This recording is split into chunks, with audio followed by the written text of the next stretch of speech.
नमस्कार आदाब, मैं अशर यासिर। स्वागत है आपका सियासत टीवी के साउथ इंडिया एक्सप्रेस में। अब देखते हैं मुख्य समाचार।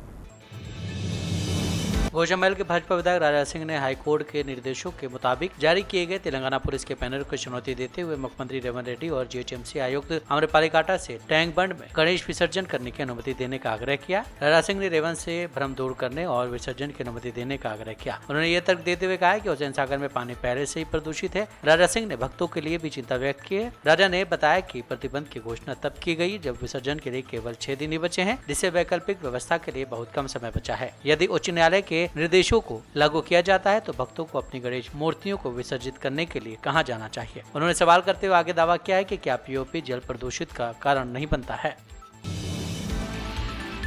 मछली बचाओ तहरीक के प्रवक्ता अमजदुल्ला खान ने आज आसिफाबाद जिले के लैनूर में हालिया हिंसा पर तेलंगाना वक्फ बोर्ड की चुप्पी पर सवाल उठाया। उन्होंने हिंसा के दौरान क्षतिग्रस्त हुई मस्जिदों के खिलाफ कथित निष्क्रियता को लेकर वक्फ बोर्ड के अध्यक्ष और सीईओ पर हमला बोला है। एक वीडियो में खान ने दावा किया है कि जैनूर में हिंसा से वक्फ संपत्तियों को 200 करोड़ रुपए का नुकसान हुआ। उन्होंने सवाल किया कि हिंसा के 5 दिन बाद भी हुसैनी और असदुल्ला जैनूर क्यों नहीं गए। जैनूर दंगों के दौरान 4 मस्जिदें क्षतिग्रस्त हो गई थी, लेकिन सैयद अजमतुल्ला हुसैनी और मोहम्मद असदुल्ला चुप है। हिंसा के दौरान क्षतिग्रस्त मस्जिदों की मरम्मत में देरी क्यों हो रही है। उन्होंने लोकसभा में विपक्ष के नेता और वरिष्ठ कांग्रेस नेता राहुल गांधी, कांग्रेस अध्यक्ष मल्लिकार्जुन खड़गे और अखिल भारतीय कांग्रेस कमेटी अल्पसंख्यक विभाग के अध्यक्ष इमरान प्रताप गढ़ी के साथ साथ तेलंगाना में विभिन्न बोर्डों के अध्यक्षों से उनकी चुप्पी के बारे में सवाल उठाया है।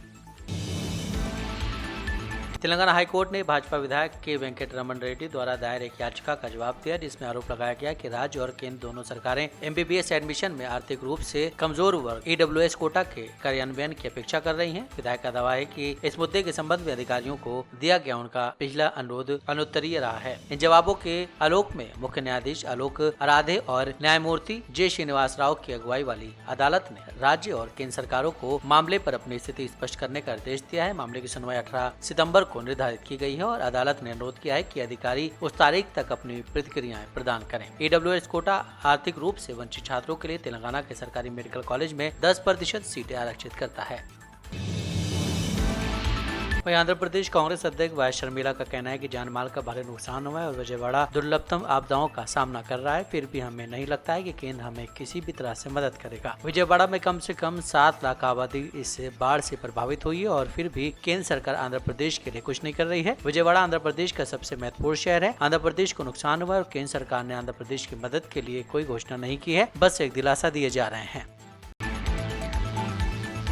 महाराष्ट्र में आगामी विधानसभा चुनाव को लेकर सियासी पारा हाई है। चुनाव की तारीखों के ऐलान से पहले महायुति में सीट बंटवारे पर चर्चा शुरू हो चुकी है। अजित पवार की एनसीपी, शिवसेना और बीजेपी में सीट बंटवारे को लेकर खींचतान जारी है। महायुति में हर कोई ज्यादा से ज्यादा सीटों की डिमांड कर रहा है। इस बीच सीएम पद का उम्मीदवार कौन होगा, इसे लेकर भी चर्चा जारी है। वहीं इस बीच अजित पवार ने गृह मंत्री अमित शाह से मुलाकात की और कई मुद्दों पर चर्चा की। इसके बाद आज डिप्टी सीएम पवार ने सीट बंटवारे और सीएम पद को लेकर बड़ा बयान दिया है। महाराष्ट्र के उप मुख्यमंत्री अजित पवार ने उन अटकलों का खंडन किया कि केंद्रीय गृह मंत्री अमित शाह से मुलाकात के दौरान उन्होंने खुद को आगामी विधानसभा चुनाव के बाद मुख्यमंत्री बनने की मांग की। ऐसी चर्चाएं थी कि बिहार के उदाहरण को देखते हुए पवार ने ये मांग की थी, लेकिन उन्होंने इस दावे को सिरे से खारिज कर दिया है। पुणे में पत्रकारों से बातचीत के दौरान अजित पवार ने स्पष्ट किया है कि बिल्कुल गलत है। अमित शाह मुंबई गणेश दर्शन के लिए आए थे और हमने मुख्यमंत्री पद को लेकर कोई चर्चा नहीं की। हमारी बातचीत में प्याज निर्यात, किसानों को भारी बारिश से हुए नुकसान और एमएसपी जैसे मुद्दे पर बात हुई थी।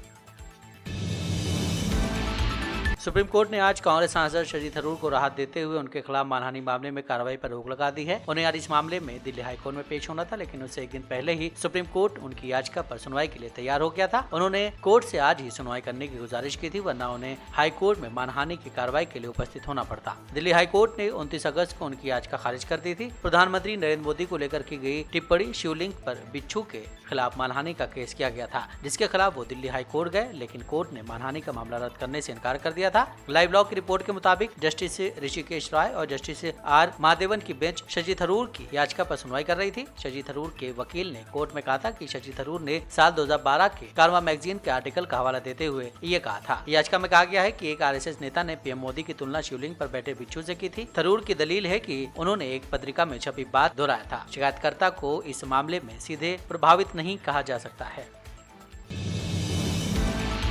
साउथ इंडिया एक्सप्रेस यहीं समाप्त होता है। मुझे नहीं इजाज़त, बाकी खबरों के लिए आप बने रहें सियासत टीवी के साथ।